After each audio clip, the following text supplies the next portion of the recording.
Magandang araw mga classmates. Ikaw ba ay problema sa operations mo sa iyong lending o microfinance business? Nag-aalala ka ba na baka hindi na magbayad ang mga kliyente mo at bigla na lang sila magtago o umalis sa kanilang lugar? Mahirap na problema ito mga classmates at siguradong lugi ang aabutin ng kumpanya mo. Pero dito sa klase natin ngayon mga classmates, magbibigay tayo ng mga palatandaan na nahihirapan na si client sa pagbabayad sa iyo o yung tipong hindi na talaga magbabayad si client ng utang sa kumpanya mo. Kung alam kasi natin ang mga palatandaang ito, makakapag-prepare tayo o maaagapan natin ang problemang parating sa atin. 4 ang puntos na pag-aaralan natin ngayon mga classmates at marahil hindi natin matatalakay ang ibang palatandaan o baka may naiisip kayo na ibang paraan na hindi natin mababanggit. Kung mayroon man ay pakisulat naman ito sa comment section natin para nang sa ganon ay magkaroon din kami ng idea tungkol dito. Disclaimer lang din mga classmates, sa mga video na kagaya nito, hindi ko naman sinasabing epektibo ito sa lahat. Pero sa mga classmates nating may ganitong uri ng negosyo ay naging epektibo ito at sinishare nila ito sa atin para magkaroon din tayo ng idea sa mga ganitong sitwasyon. At ang una na nga na palatandaan mga classmates ay malayo pa ang singilan, nagdadahilan na agad si client. Na-experience nyo na ba ang ganitong sitwasyon o pangyayari mga classmates? Yung malayo pa naman ang singilan, nagpaparamdam na si client na huwag mo munang sisingilin at madami pa siyang gastusin. O kaya naman ay hindi pa naman naaraw ng singilan, paalala na sa'yo ng paalala na hindi siya makakabayad. Okay naman ang ganun mga classmates dahil nakakapaghanda tayo.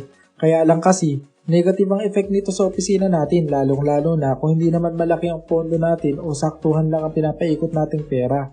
Ang pangit pa sa ganitong sitwasyon mga classmates, kapag nalaman ng ibang kliyente mo na pwede naman pala na magpapaalala agad para hindi magbayad ng utang ay gagayahin na nila ito.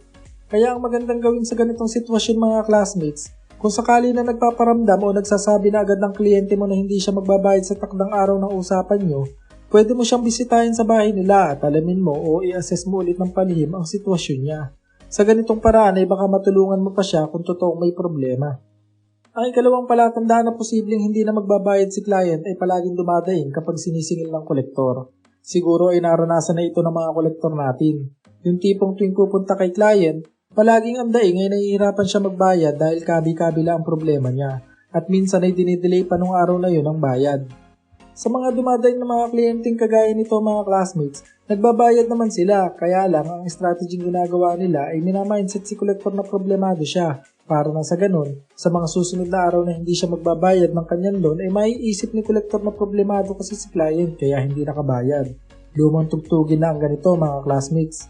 Ang ikatlong palatandaan na hindi na magbabayad si client ng kanyang loan ay hindi na sumasagot sa tawag o sa text kapag nagpapaalala ka ng singilan. Marahil ang iba ay hindi na tumatawag sa kliyente. Okay lang naman din yung classmate pero mas maganda na natatawagan ito ng opisina para na sa ganun ay alam ni client na monitored ang kanyang loans. Kung sakali na hindi na matawagan si client, maganda na maitanong agad ni kolektor sa kliyente ang bagong number nito o number ng mga kasama niya sa bahay. Baka kasi bigla na lang mawala si client at ang tendency, dahil hindi tayo aware at hindi tumatawag ang opisina sa client natin ay hindi natin siya makakausap at hindi na natin ito masisingil. Ang ika-4 o huling palatandaan mga classmates ay palaging wala at ipinapaabot na lang ang bayad sa kakilala o kaibigan niya. Kapag na-encounter mo na ang ganitong sitwasyon classmate ay medyo magduda ka na dahil baka sa mga susunod na araw ay hindi na ito magbayad at wala na din maiaabot sa iyo ang kakilala o kaibigan niya. Okay naman ang may ibang nag-aabot kung group loan sila o grupo talaga ang programa niyo sa pagpapautang. Pero kung sakaling hindi, dapat ay maalarma ka na dito. Ang magandang gawin kapag ipinapaabot na lang ang bayad niya classmate ay dapat na mapuntahan ulit ni kolektor si client sa kanyang bahay at alamin kung bakit hindi na ito nagpapakita sa pagbabayad. Sa ganitong paraan, kung may pinaplanong hindi maganda si client ay maaantala ito at maaagapan mo. Ayos? Ano mga classmates, may natutunan ba kayo sa mga tinalakay natin ngayon? Sana ay nakapulot kayo ng idea dito at magamit nyo ito sa pang-araw-araw na buhay lalong-lalo na sa mga may lending o microfinance business. At bago tayo mag-iwalay mga classmates, kung hindi ka pa nakasubscribe dito sa ating channel ay pakihit naman ang subscribe button at pakiclick mo na din ang notification bell para palagi kang updated dito sa ating klase. Madalas ay nag-upload tayo ng video dito na maaaring makatulong sa atin sa pag-abot sa ating mga pangarap. At kung may mga kaibigan o kakilala din kayo mga classmates na sa tingin nyo ay matutulungan natin, ay pakishare naman ang video natin na to para mas lumaki pa ang community natin. Ang layunin natin dito ay para umunlad ang bawat isa. Stay tuned lang kayo dito sa ating klase mga classmates at magkita-kita na lang ulit tayo sa ating next video.